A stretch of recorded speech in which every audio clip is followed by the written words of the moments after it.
Assalamu alaikum wa rahmatullahi wa barakatuh. I pray everyone is well and in best of health and iman. Alhamdulillah, alhamdulillah, alhamdulillah, nahmaduhu wa nasta'inuhu wa nastaghfiruhu wa nu'minu bihi wa natawakkalu alayhi wa na'udhu billahi min shururi anfusina wa min sayyiati a'malina. Man yahdihillahu fala mudilla lahu wa man yudlil fala hadiya lahu. Wa nashhadu an la ilaha illallah wa anna Muhammadan 'abduhu wa rasuluhu. أرسله بالحق بشيرا ونذيرا بين يدي ساعة من يطع الله ورسوله فقد رشد ومن يعصهما فإنه لا يضر إلا نفسه ولا يضر الله شيئا. أعوذ بالله من الشيطان الرجيم. بسم الله الرحمن الرحيم. وضرب الله مثلا قرية كانت آمنا مطمئنة يأتيها رزقها رغدا من كل مكان فكفرت بأنعم الله فأذاقها الله لباس الجوع والخوف بما كانوا يصنعون. صدق الله العلي العظيم. Alhamdulillah, I thank Allah Rabbul Izzah for giving me the ability to be healthy and giving me the hayat. From the last time I may have seen some of you, I pray to Allah Ta'ala that He keeps all of us healthy and sane in this difficult time.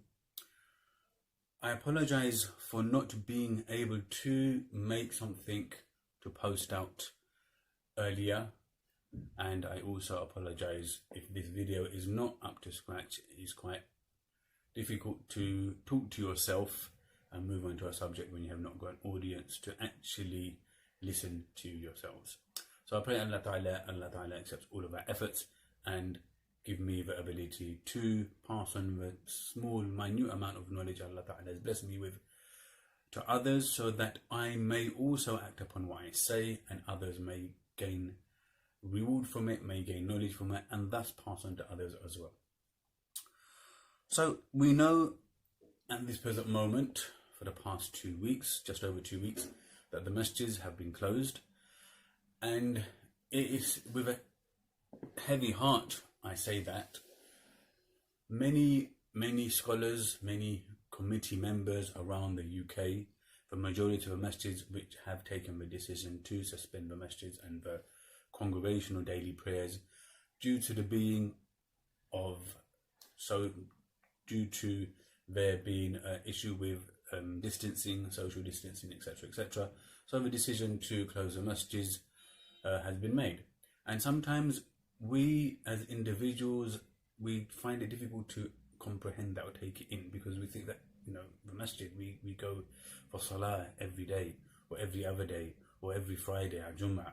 For us to not go there, we feel like a part of us is being ripped out, which one aspect is fantastic to think like that, because Allah Ta'ala is seeing what is inside our hearts and our minds, that we feel uneasy with the masjid being closed. However, there is a side that we can see, that when Allah Ta'ala, He chooses to do what He chooses to do. This is in our taqdeer that Allah Ta'ala has given this pandemic, or bestowed this pandemic, or sent this pandemic, to the dunya.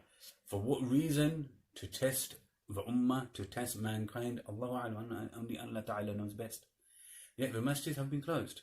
So what can we do? What do we go to the masjids for? We went for tilawat al-Quran and salat in Jama'at.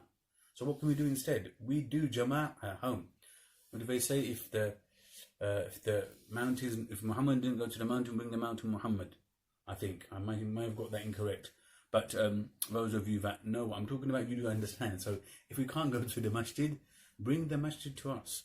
Yes, when you go to the masjid, when you pray salat in Jama'at, you receive reward which increases up to 27 times. And when you pray at home on your own, it is just once. But if you pray at home in Jamaat, then inshallah you will receive more reward. And if you're praying in Jamaat at home with the intention, or with the thought that because I can't go to the masjid, let me pray at home with my family, let me pray at home with my children, with my daughters, with my sons, with my wife, with my mother, with my sisters, with my brothers. Alhamdulillah, not only will you receive a reward of praying in congregation, that love that would increase amongst the family members. Subhanallah, that will be something that will carry on. Praying in Jamaat with your family. Because most of us, where we are sitting at home, not going out, unable to go to work, unable to go take the children to school, unable to go to university, unable to go to college, or whatever our daily lives or daily chores take us, we are unable to do that. Yes, I believe many brothers and sisters out there are doing a lot of spring cleaning, doing a lot of DIY, doing various things around the house to spend their time and make themselves spend their time in a way which would be beneficial to them and their families. So what else can we do apart from salat in Jamaat? We do salat in Jamaat with our children and our families. We read the Quran more and more. So an ideal thing that I found is after a specific salah, everyone has got wudu, the prayer mats are out, you carry on sitting in that position and you start doing tilawat with your family. So if you do tilawat with your family, then others will get encouraged to read with you. So for example, my youngest daughter, as I've mentioned before, when we are sitting reading Quran and her sister sitting down, she will come along as well, and she'll bring a qawaid and she will start reading it. Now, this is also an opportunity where there may be brothers and sisters out there that they may have learned how to read Quran or started how to read Quran maybe when they were younger in their homeland, and never got a chance to actually learn it correctly, or maybe they learned it when they were younger, and then after that they put the Quran away, unfortunately, and then it sits and gathers dust, and as they try to open up and read again, they find things difficult. This is an opportunity for us to sit down with our families, or sit down and recap or start reading again. At this time I would like to point out, if anyone wishes to go over their surahs or learn a bit of Quran or start learning Quran, please let me know. I am at home not doing anything. I am more than welcome to, via the internet, give some sort of lesson. 5-10 minutes every day is better than not doing that at all. If anyone wishes to do that, please do let me know. Dhikr, doing dhikr with your family, doing dhikr on your own after salah. Usually sometimes, alhamdulillah, when brothers or sisters go to the masjid and we pray salah, after praying salah, after the salam has finished, we pray our sunnahs, etc., and then we tend to leave the masjid. But when we're at home doing the dhikr, subhanallah, alhamdulillah, Allahu akbar, la ilaha illa anta subhanaka inni kuntu minadh dhalimin, any verses of Quran, any verses of dhikr, just la ilaha illallah. As we know, the dua, Allahumma inni a'udhu bika min al-barasi wal-jununi wal-judhami wa min sayyi al-asqam. Recite that many times as possible. We do Surah Ikhlas in threes. Any verses, any tilawat that we know, any du'as that we know, dhikr is the remembrance of Allah Ta'ala, for us to make a habit of it. Sit down with our children, or sit down as individuals and go through a hadith a day. Go through stories of the Prophet Sallallahu Alaihi Wasallam, go through stories of Sahaba, discuss it. These things will help us. But this time where Allah Ta'ala has given us opportunity to spend time with our families, many children, many husbands, many wives, sometimes may not even get a chance of half an hour or 45 minutes or 15-20 minutes to spend with their families. They don't get a chance to have breakfast with their families, have lunch with their families, have dinner with their families. And this is an opportunity Allah Ta'ala has given us to increase the love within the family home. Play games. It's not just about, like I've mentioned, we are in this situation. Yes, we prioritize what is important, which is Iman. But at the same time, after that, there's times where you can play games with your children. Various different games. I don't know what games people have at home. What did we play there? We tried to play Monopoly.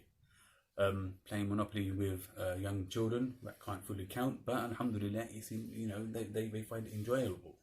We played trumps. I don't know if you know what trumps. When I say trumps, I don't mean trumps in across the pond from the US. No, trumps are little cards. I've got no idea where they are. Little cards, and they've got we've got animal cards at the moment. So there's like a tiger on there. It will say a tiger's strength will be a certain amount, and then you've got next to it might be like a monkey, and the strength will be a certain amount, and whoever wins, they take the cards. So there are various things that we can do for us to spend our time. Then there's doing things with the children, like tidying up. If sometimes we have garages, we want to tidy the garage, and do it with our children. Let them feel that they're doing something. Yes, a lot of the children have got things from university, things from school, primary school, secondary school, which the school have given them to do over the internet, but perhaps teach them daily things, daily chores, hoovering, for example, how to do a bit of painting outside, on the wall, or regarding fence or various different things. So these things, everyday things, which now we have, Allah Ta'ala has given us an opportunity to do, I think it is an ideal time for us to do this. We know Prophet Sallallahu Alaihi Wasallam said, Allahumma barik lana fi Rajab wa Sha'ban wa ballighna Ramadan. We are in the blessed month of Sha'ban at the moment. And this is a time where we read this dua time and time again. Why? Because it's a very unsure time what is happening around the world. If you're watching the news, many deaths are occurring day by day, especially within the UK. 500 deaths plus over the past 2 days, if my statistics of my information is correct. If it's not, I do apologize.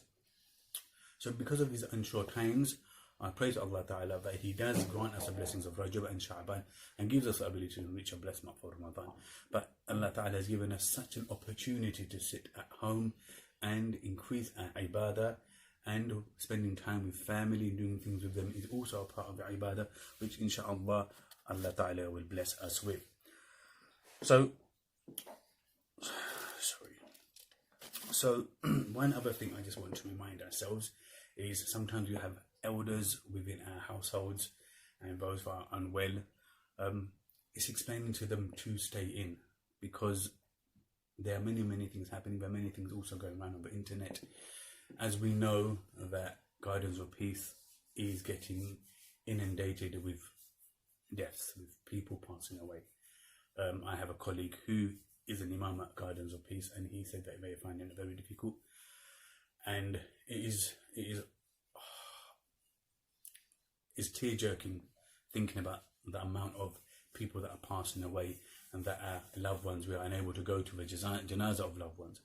You know, we know that when a janazah takes place, you know, people from far and wide, from other end of the country, they drive down from different parts of the area towards the local masjid where the janazah will take place, and we'll pray the janazah. Then we'll take our loved one on our own shoulders and lower them into the ground. And instead of that, only 5 people are allowed, and that is very difficult. So before that happens, we should try to look after ourselves and think to ourselves, what is ideal for us? You know, should we be staying in? Can we pop out to buy essentials?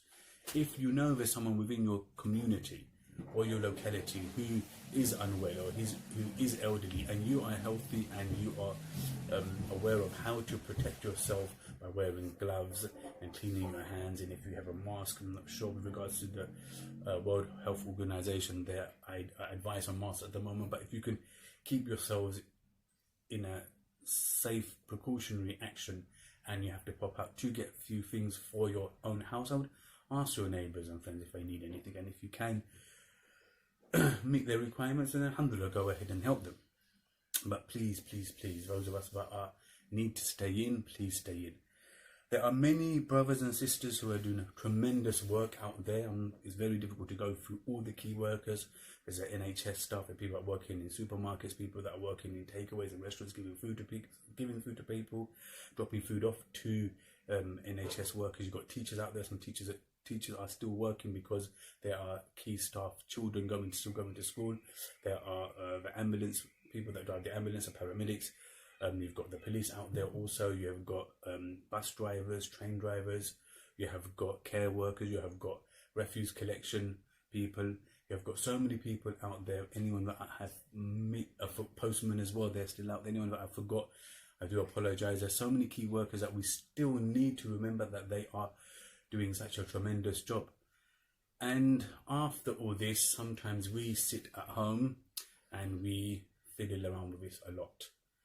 If it was 10-15 years ago and this was to happen, I don't know how we would cope. But thankfully, due to some of the devices we have and Wi-Fi, this device is keeping us going sometimes, but it's also causing us to do quite a bit of harm. There are so many messages getting sent out.